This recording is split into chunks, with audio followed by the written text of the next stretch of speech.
Bom dia, boa tarde, boa noite. Eu sou o Gabriel e eu tô aqui pra um vídeo meio despretensioso, mas eu senti vontade de fazer isso e daqui vão sair outros vídeos de análise sobre as partidas dos brasileiros no Mundial, né? Eu quero fazer do Flamengo, que vai jogar contra o Bayern, quero fazer do Fluminense, que vai jogar contra a Inter de Milão, e amanhã eu vou soltar um vídeo do Palmeiras e do Botafogo, mas hoje eu não tô aqui especificamente pra falar de um time só. Mas eu quero falar do que foi a campanha desses quatro times até agora, sabe? Bom, eu planejo fazer não só análises e, e comentários dessas partidas do Mundial, mas eu penso muito em fazer no geral, assim, quando bater a vontade, porque eu acho que a gente está entrando num período muito importante para o futebol, né? E eu digo isso não só pela mudança de presidência na CBF, mas também como esse campeonato mundial, essa Copa do Mundo de clubes, é um torneio interessantíssimo, tá abrindo novas portas, porque, cara, a gente tá vendo culturas diferentes, times de lugares diferentes, momentos diferentes, interagindo com torcidas que torcem de jeito diferente, então eu acho que isso é muito bonito, isso é muito legal. Isso reacendeu a chama de muitas pessoas no futebol, inclusive a minha. Eu acho que fazia tempo que eu não via mais de 4 jogos num dia. Então, enfim, vamos falar sobre o que foi, né? Esse fenômeno dos brasileiros nessa Copa do Mundo, cara. Eu vou começar pelo Palmeiras, né? Porque foi o primeiro a jogar dos brasileiros jogou contra o europeu, né? Foi o Porto. E a fase do grupo do Palmeiras, cara, eu acho que é um pouco do reflexo do que foi o Palmeiras nesses últimos 5 anos. Para mim, o Palmeiras ele é o time da década de 20. A gente tá na metade da década de 20 e a gente viu o Palmeiras disputando ou ganhando títulos todos os anos, quase. Ou todos os anos. Tipo, é bizarro, porque é uma longevidade. É um trabalho muito longínquo, assim, do Abel e de peças do elenco. O Gustavo Gomes também acompanha o Palmeiras, né? Nesse tempo todo. E por que eu digo que é reflexo? Porque, cara, eu não acho que o Palmeiras joga bonito. Não acho, assim. Claro que tem jogos que o Palmeiras consegue desempenhar um bom futebol, mas eu não acho que é um jogo bonito. É um jogo resultadista, mas é um jogo, assim, que mostra o peso da equipe, sabe? Acho que é um tipo de jogo que mostra o empenho pelo resultado. A gente tem, geralmente no Palmeiras, jogadores mais físicos do que e velozes, mais do que realmente habilidosos. Né? Por exemplo, um dos grandes destaques do Palmeiras, né, de todo esse tempo é o Rafael Veiga, que já chegou até aí na seleção. É um meia atacante que não é aquele cara da magia, tipo o Arrascaeta, Ganso e outros jogadores assim desse perfil de 10, mas ele é um 10 mais da força, ele é um 10 mais físico, é um cara que chega junto nas jogadas, é um cara ágil, assim, que tem bom em bola parada e tem uma ofensividade muito boa. Mas pra mim o Palmeiras é isso, sabe? Não tem um jogo bonito, mas é um jogo de time que quer ser campeão de qualquer jeito, entendeu? O que não tá errado. Futebol pode ser isso na sua visão, pode ser resultado só. E eu acho que o Palmeiras se desempenhou bem contra o Porto. Inclusive, o meu jogo favorito do Palmeiras foi contra o Porto, porque eu acho que faltou muita sorte ali para ganhar um resultado que não seja o empate, e sim a vitória. Contra o Al Ahly conseguiu ganhar, né? E o pior jogo foi contra o Inter Miami, que busca o empate, mas é uma postura assim que me deixou a desejar do Palmeiras, né? Eu não vou falar sobre o mata-mata ainda, eu vou falar amanhã, né? Sobre a postura do Palmeiras, como foi o jogo, que me surpreendeu bastante, inclusive. Mas eu acho que é isso, eu acho que o Palmeiras é uma equipe que, apesar de não ter essa parada do joga bonito, enfim, é uma equipe que sempre vem muito forte. E é uma equipe que chama muita atenção sempre. E a torcida do Palmeiras tá dando show. O Palmeiras merecedor pra caramba de sair da fase de grupo em primeiro, querendo ou não. E é isso, pra mim. O Verdão ainda tem algumas batalhas a travar, mas eu acho que é um caminho não tranquilo, mas é um caminho que eu consigo ver resultados positivos pro Palmeiras, né? E agora a gente teve o Fluminense depois, né? O Fluminense contra o Borussia, né? Tô fazendo ordem que me lembra na cabeça de quem jogou contra o Europeu primeiro pra eu lembrar direitinho, né? Porque eu sei que o Flamengo jogou antes que o Fluminense. Mas eu acho que nessa ordem, porque eu quero falar dos confrontos europeus. E vocês vão entender o porquê. Mas o Fluminense desempenhou muito bem contra o Borussia. Pra mim foi também o melhor desempenho do Fluminense na fase de grupos. É o outro jogo que a gente... Eu gosto de dizer que, né, o Palmeiras ele chegou. O Palmeiras ele testou. O Fluminense explorou. O Botafogo alcançou e o Flamengo ampliou em questões aos jogos contra os europeus do seu respectivo grupo, né? E o Fluminense explorou muito bem como a diferença não é tão grande assim. Claro que existe diferença, é inegável, né? Mas lá estão os melhores jogadores do mundo. Mas o confronto sul-americano e europeu, falar, né, do brasileiro, tem jogo, tá ligado? Tem jogo. O Fluminense envolveu o Borussia, foi um time que envolveu o Borussia. A gente via Guirassy, que foi artilheiro da Champions, sendo anulado por um Thiago Silva de 40 anos. A gente viu Brandt, que é toda a capacidade criativa, assim como o Fluminense só tem a capacidade criativa dele mesmo pelo Ares, o Borussia tem esse foco no Brandt. E o Fluminense conseguiu anular, enquanto o Borussia não anulou o Ares, que jogou muito. E pra mim é o melhor jogador de time brasileiro no campeonato da Copa do Mundo de Clubes. Ele e o Richard Rios, pra mim. Engraçado, são dois colombianos, né? Mas, tirando esse jogo, o Fluminense deixou a desejar muito na fase de grupos. Eu acho que... eu acho não, né? Contra o Sun, entrou com salto alto. E tomou aquele susto, mas no segundo tempo, com mexidas certas, né? Botar o Everaldo ajudou, querendo ou não. Apesar do meme do chute Everaldo, o Everaldo é tipo um Giroud, ele realmente ajuda taticamente o time. Ele faz aquela pressão, ele consegue fazer girar a bola, né? Rodar a bola pelo ataque. E ele consegue desempenhar bem. Falta realmente o que o atacante precisa fazer, então não julgo as críticas da torcida do Fluminense a o Everaldo, porque realmente falta o gol, né? E teve chance de finalizar, mas enfim, o Keno entrou. Pra mim, Keno e Samuel mudaram o Fluminense contra o Sun. E também a gente teve a partida contra o Mamelodi, que foi jogar regulamento baixo do braço. O Fluminense se desempenhou mal, se baseou nisso e acabou fazendo uma péssima exibição. E vai agora pegar no mata-mata uma Inter de Milão, que é um time com vários mecanismos táticos. É um time que joga em várias posições em um jogo só. É um time com alas com muito vigor físico e muito presente no jogo. Então é realmente o Fluminense, eu acho que vai com aquela sensação de... acho que despreparado, talvez, pro mata-mata. Mas é aquilo.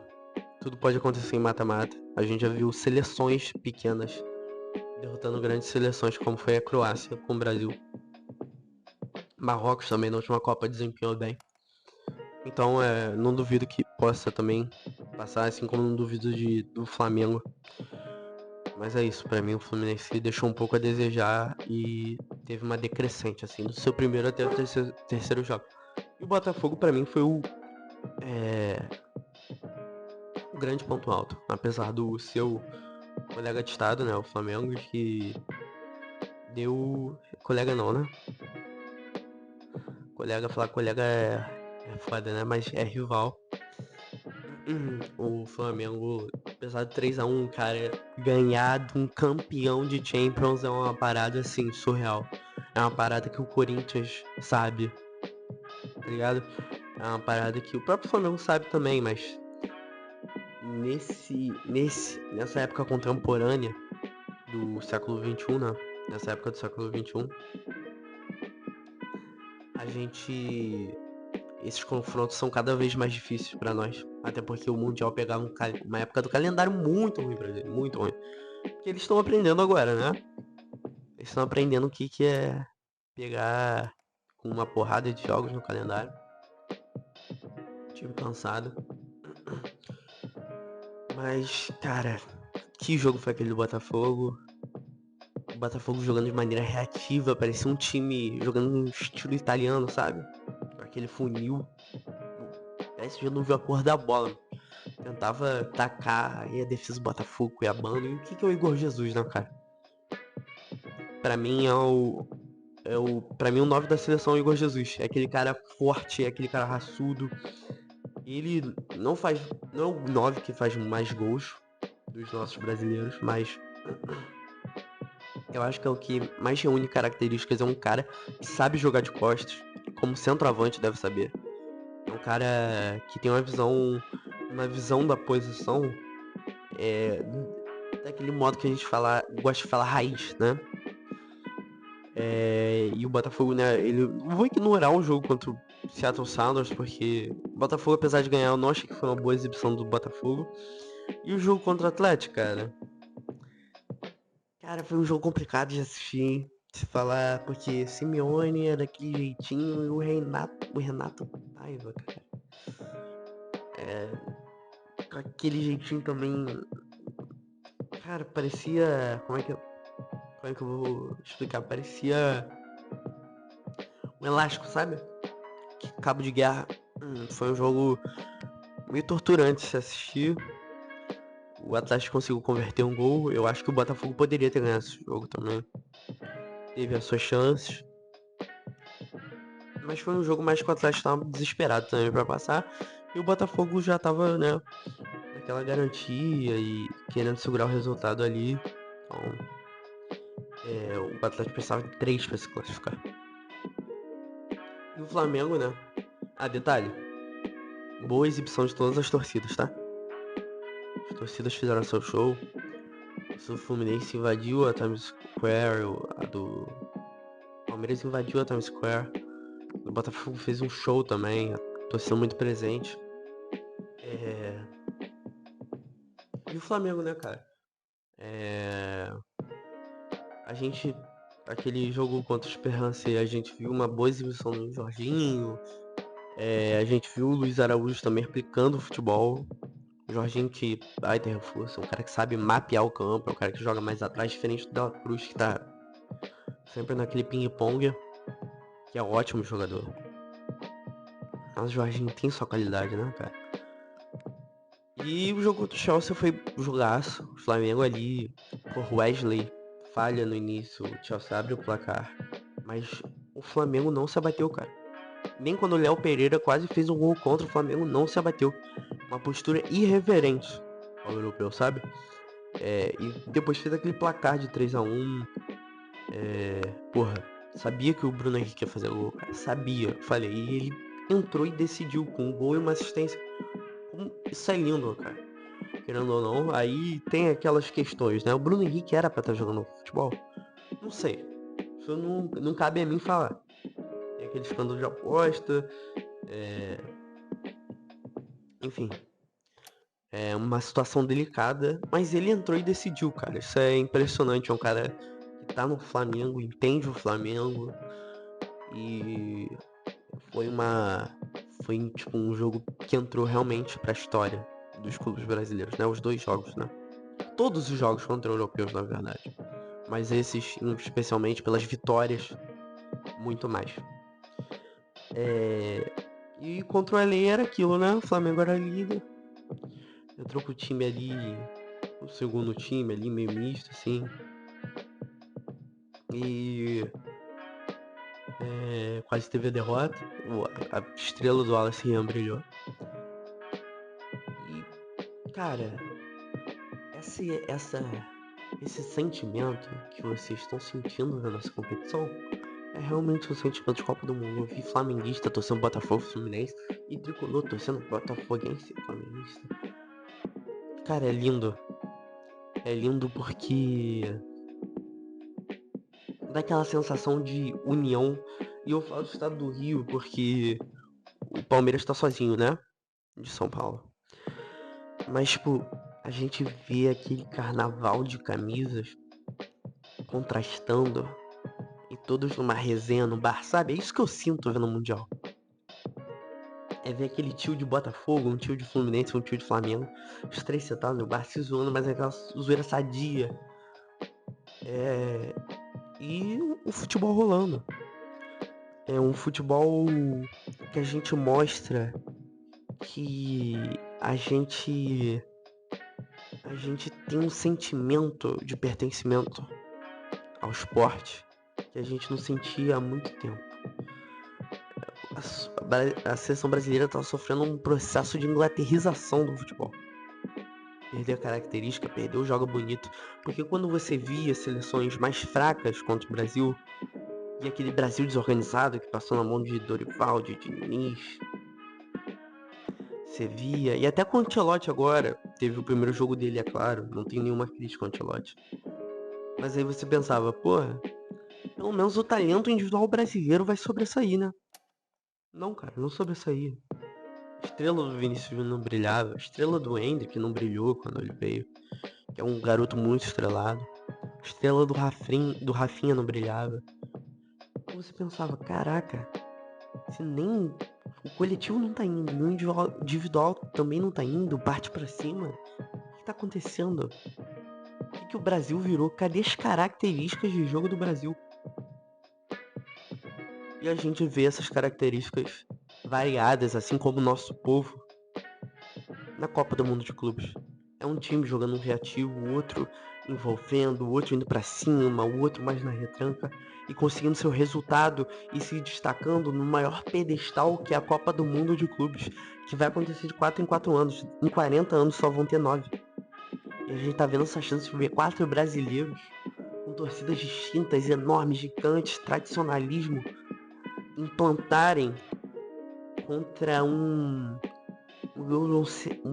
eurocentrismo, implantarem essa dúvida, essa plantinha na cabeça desses europeus que é: será que o futebol forte é realmente isso aqui?